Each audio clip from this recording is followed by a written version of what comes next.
হয়েছে কমন অভিযোগ যে বীমা কোম্পানিগুলোর বিরুদ্ধে যখনই কঠোর কোনো পদক্ষেপ নিতে যায় আইডিআরএ, তখনই অ্যাসোসিয়েশনের পক্ষ থেকে বিভিন্নভাবে এই পদক্ষেপগুলোকে বাধা দেওয়া হয় বা যাতে না নিতে পারে সেই চেষ্টা করা হয়। যার কারণে ফারিস্ট, সোনালী লাইফ এবং হোমল্যান্ডের মতো কোম্পানিগুলোতে হাজার হাজার কোটি টাকা গ্রাহকের তহবিল প্রস্তুত হয়েছে। এই টাকাগুলো এখন পর্যন্ত উদ্ধার করা সম্ভব হয়নি। আপনার বিয়ের নতুন নেতৃত্বে এই জায়গাগুলোতে কিভাবে কাজ করবেন সেটা আমরা জানাই। Thank you. ঠিকই বলেছেন। তো আমি যেমন ইন্ডিয়া যখন ধরা নিয়ন্ত্রণ করতাম, আমার একটা যেটা কথা থাকবে, আমাকে মেরে কিন্তু কোনো সমস্যার সমাধান হবে, আমাকে বাঁচিয়ে রাখলেই কিন্তু সমস্যার সমাধান। আজকে আপনার ফারিস্টের কোম্পানিকে যদি সবাই যদি জেল দিয়ে দিই, মৃত্যুদণ্ড দিয়ে দিই, তো আমার বক্তব্য যেটা, সংস্থাকে কিন্তু এই চিন্তাটা করতে হবে যে আপনি আমার উপরে যে আইনটা প্রয়োগ করতেছেন, যেটা চাপিয়ে দিচ্ছেন, সেটাকে সহানুমূলক আমাকে সুযোগ দিতে হবে যে এটাকে বাঁচিয়ে রেখে গ্রাহক বিমাদের যেটা বিমাদের যে দাবিটা সেটা পায়। সেটা যদি আমাদের ভিতরে যদি কোনো দুর্বলতা থাকে, যে সংস্থার যেটা যৌক্তিকতা, যেটা যৌক্তিক দাবি, সেইটাকে নিয়ে যদি আমরা বিতর্ক তৈরি করি, সেটা আমরা মনে করি আমাদের গিয়ে অ্যাসোসিয়েশন এটা কোনোভাবে আমরা মানব, এবং এইটা নিয়ে আমরা নিজেরও কাজ করব। এবং আমাদের ভিতরে এটা নিয়েও কথা হয়েছে। আমি প্রথমেই একটা মিটিং করেছি 6 তারিখে। এটা কিন্তু আমাদের একই বক্তব্য। সেখানে কিন্তু আমাদের এই যে কোম্পানিগুলির কথা বললেন, তারাও কিন্তু আমাদের এখানে সদস্য হিসেবে আছেন। আমরা প্রয়োজনে তাদের সাথে কথা বলবো, কারণ একজনের জন্য কিন্তু 10 জনের প্রবলেম নষ্ট হতে পারে না, এবং এটা আমরা কোনোভাবেই মানবো না। ইন্ডিয়ার সাথে সাথে আমরাও তাদের সাথে আছি।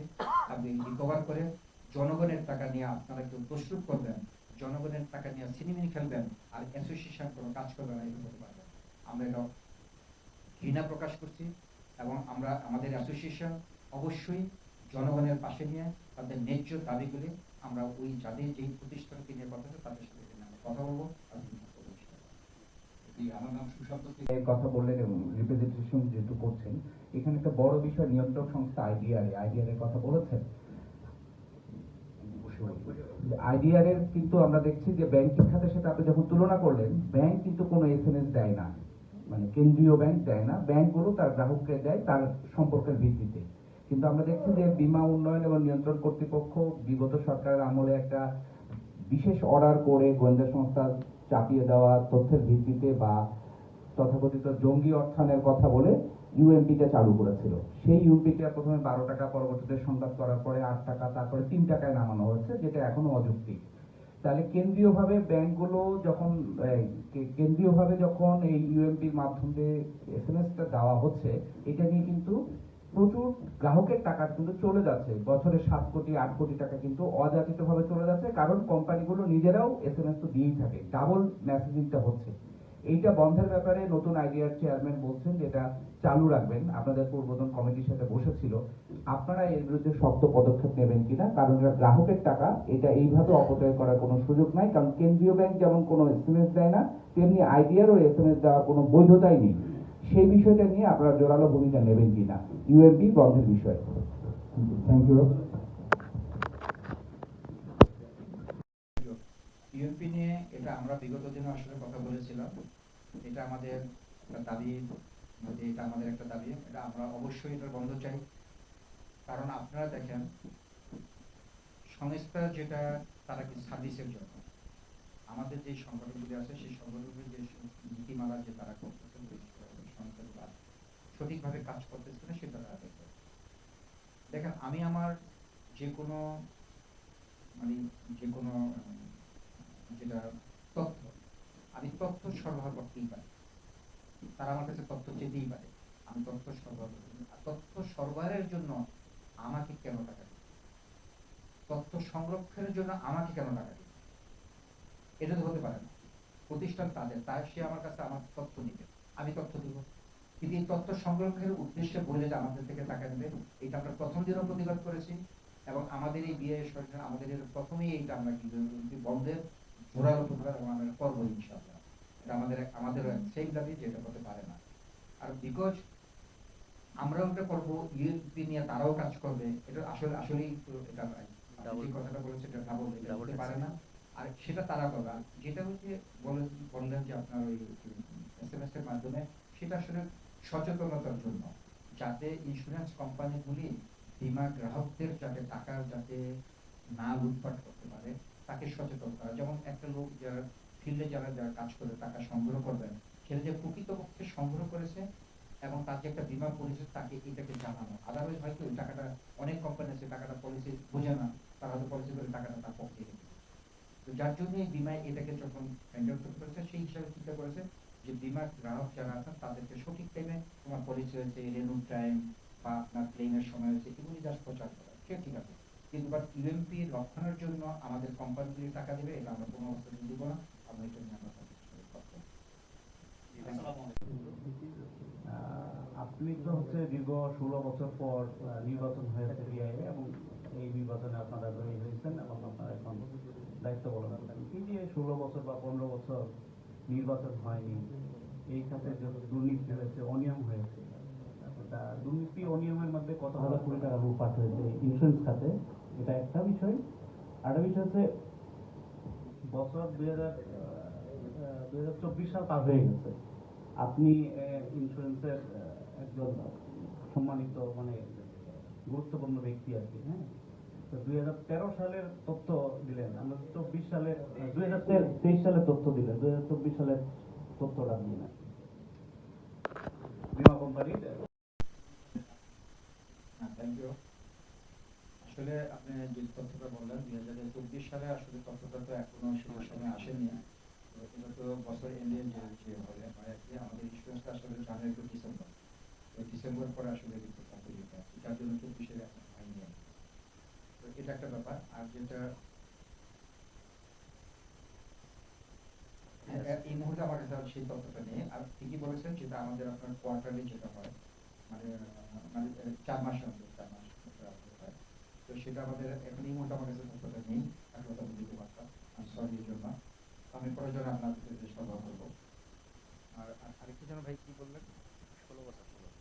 আচ্ছা, আর যেটা দুর্নীতির কথা বলেছেন আর আপনার নির্বাচনের কথা বলেছেন, আসলে 1988 সাল থেকে এই অ্যাসোসিয়েশনের জন্ম, অদ্যবধি কখনো নির্বাচন হয়নি। এই বছরই 16 বছর না, মানে এই বছর প্রথম। 1988 সাল থেকে 2024 পর্যন্ত কোনো নির্বাচন হয়নি, 2025 এর নির্বাচন হয়। তো 16 বছর এটা না। আর দ্বিতীয় নম্বর আরেকটা যেটা বললেন যে অনেক লুটপাট হয়েছে, আসলে অ্যাসোসিয়েশনে কোনো লুটপাট হয়নি। আচ্ছা, ইন্স্যুরেন্স কোম্পানিতে যে লুটপাটের কথা বলেছেন সেটা কতটুকু রিয়েলিটি, সেটা যদি আমরা জেনেছি, কারণ কিছুটা তো সত্যিকার ভাবে দেখতে পেরেছি। বিভাগ গ্রাহকদের টাকাগুলি না দিয়ে তারা বিভিন্নভাবে হয়তো পানিজনের বিভিন্ন জায়গাতে টাকাগুলি সরিয়েছেন। তো এটা নিয়ে আমরা একটা জরিপ করবো, আসলে আমরা এটা নিয়ে কাজ করবো, অ্যাসোসিয়েশন আমরা এটা নিয়ে কাজ করবো। এটা আমার ওই যে আমি একটু আগে বলেছি কিন্তু যে এটা নিয়ে আমাদেরও একই কথা, এবং আমরা অবশ্যই তাদের সাথে সরাসরি অ্যাসোসিয়েশন আমরা কথা বলবো। ইডরা বা অন্যান্য সংস্থা তারা করবে, তার পাশাপাশি বিয়েও এই যে একটা ভূমিকা রাখবে। Thank you. বাংলাদেশে তো আসলে বীমা খাতের বয়স অনেক হলো এবং বাংলাদেশে অনেকগুলো বীমা কোম্পানিও হয়েছে, আমরা দেখছি। কিন্তু কথা হচ্ছে যে এখন পর্যন্ত যে 1% অবদানও জিডিপিতে রাখতে তারা পারছে না, এটা দায়টা আসলে কার, আপনাদের নাকি সরকারের? এটা গেল এক। আর 2 নম্বর হচ্ছে যে আমরা জানি যে ব্যাংক ইন্স্যুরেন্স চালু হয়েছে, এর মধ্য দিয়ে আসলে পলিসি বিক্রি কিংবা খাতের কতটা অগ্রগতি হলো একটু জানাইতেন। Thank you. বললেন যে আমাদের প্রবৃদ্ধি হার যে 0.5% কথাটা খুবই সত্যি। এক্ষেত্রে ধরেন আমি মনে করি আমাদের থেকে সরকারের ভূমিকা, কেননা সরকার যদি ধরেন সচেতনতা, সরকারের যেটা প্রকাশ করা, যে এটাকে প্রচার করা, প্রকাশ করা এবং পলিসি তৈরি করা।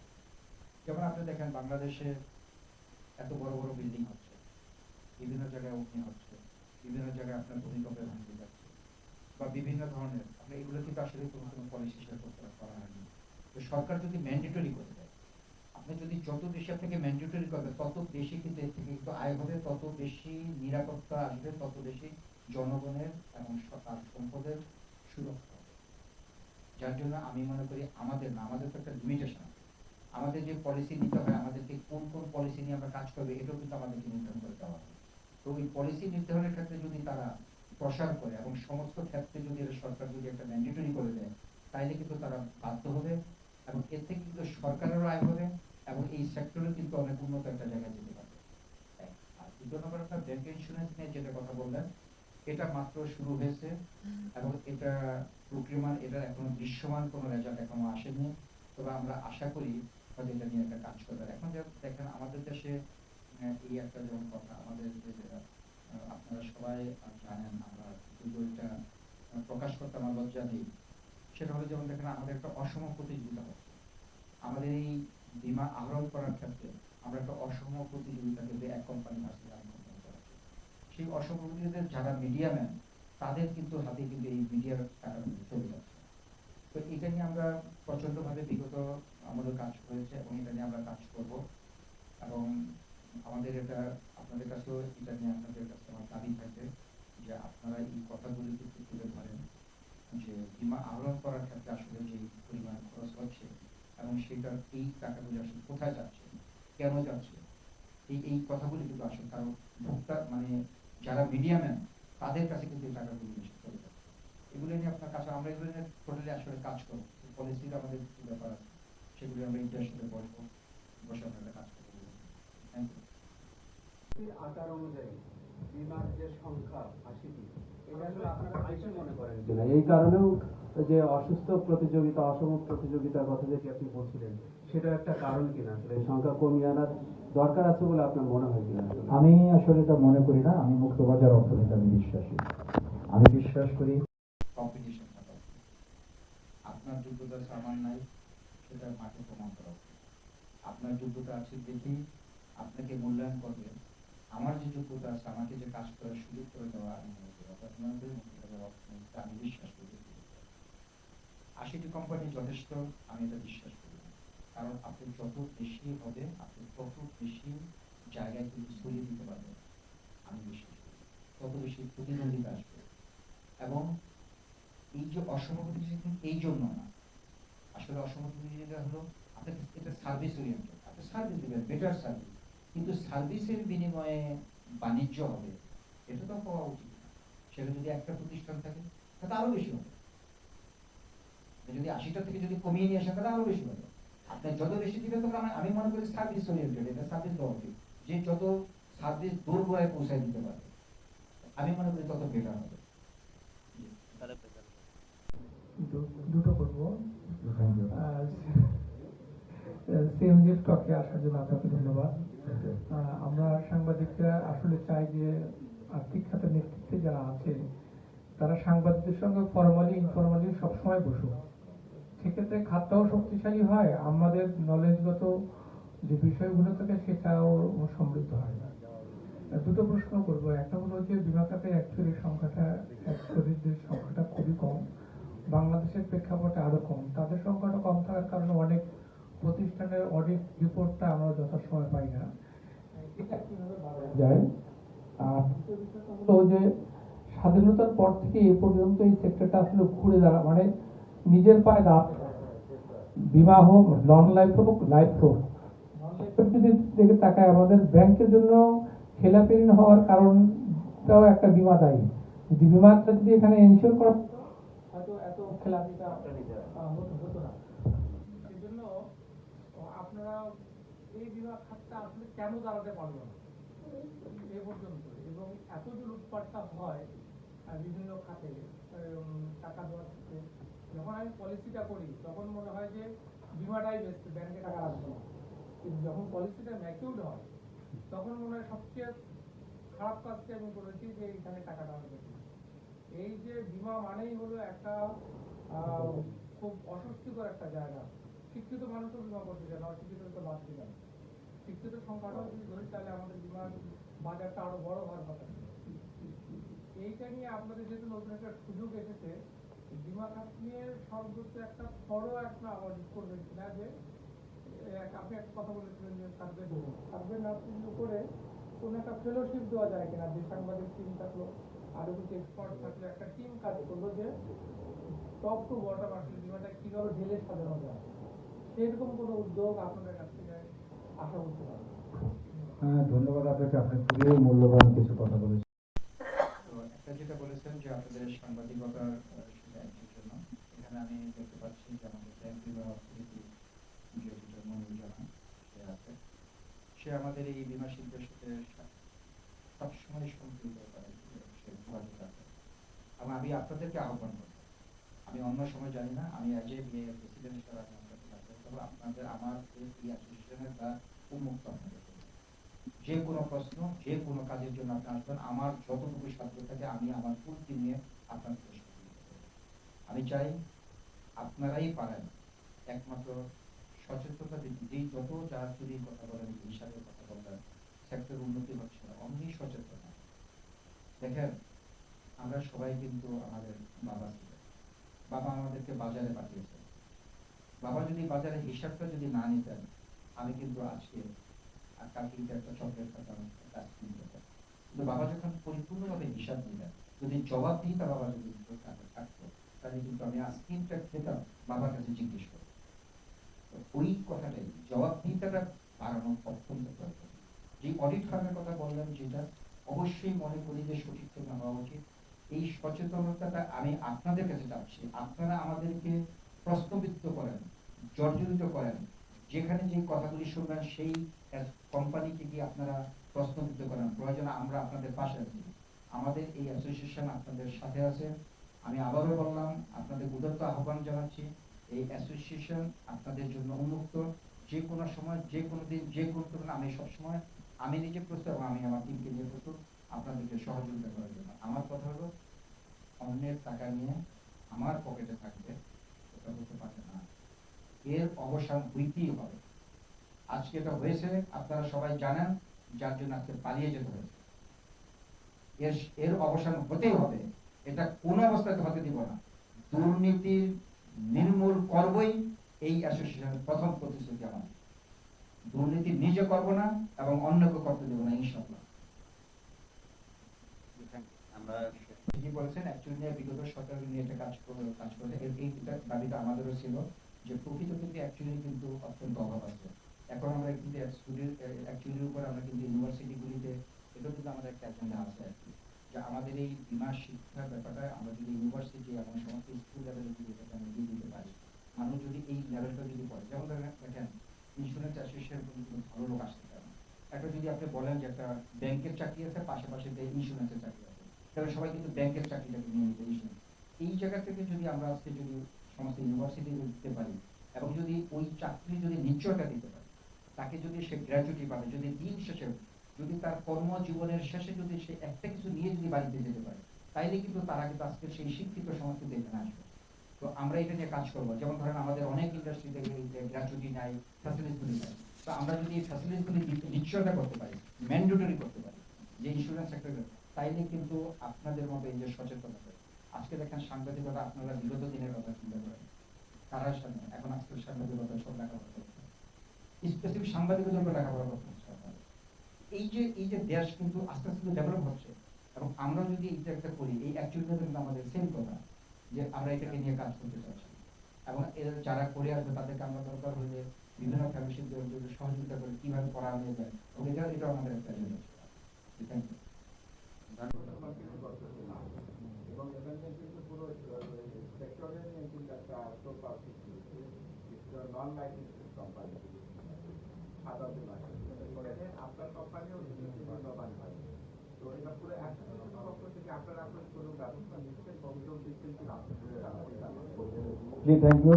আমি আসলে এটা বললেন সেটা আমি একটু আগে আপনার তো গেস্ট আসছেন, আমি এটা নিয়ে কথা বলেছি, এবং যাই হোক আমরা টিটি নিয়ে কথা বলেছি, এবং আমরা অলরেডি সাধারণ বিভাগ এমডি এবং চেয়ারম্যান অ্যাপয়েন্টমেন্ট চেয়েছি যে অ্যাসোসিয়েশনের পক্ষ থেকে, এবং আমাদের কাছে অ্যাপয়েন্টমেন্ট দিলে আমরা এটা নিয়ে কথা বলবো। যেহেতু আমাদের এপ্রিলের 1 তারিখ থেকে টিটি শুরু, যদি এপ্রিলের 1 তারিখ থেকে যদি এটা কোনো সমাধান না হয়, তাহলে দেশে ধ্বংস হয়ে যাবে, মানে একটা বিপর্যস্ত অবস্থার মধ্যে পাবে। সমস্ত ইন্স্যুরেন্সের যারা গ্রাহক, তারা অনিশ্চয়তার মধ্যে পাবে, সমস্ত ইন্ডাস্ট্রি, সমস্ত সম্পদ অনিশ্চয়তার মধ্যে পাবে। তো এটা খেলা করবে সাধারণ বিমান, এটা কখনো হতে পারে না। Thank you.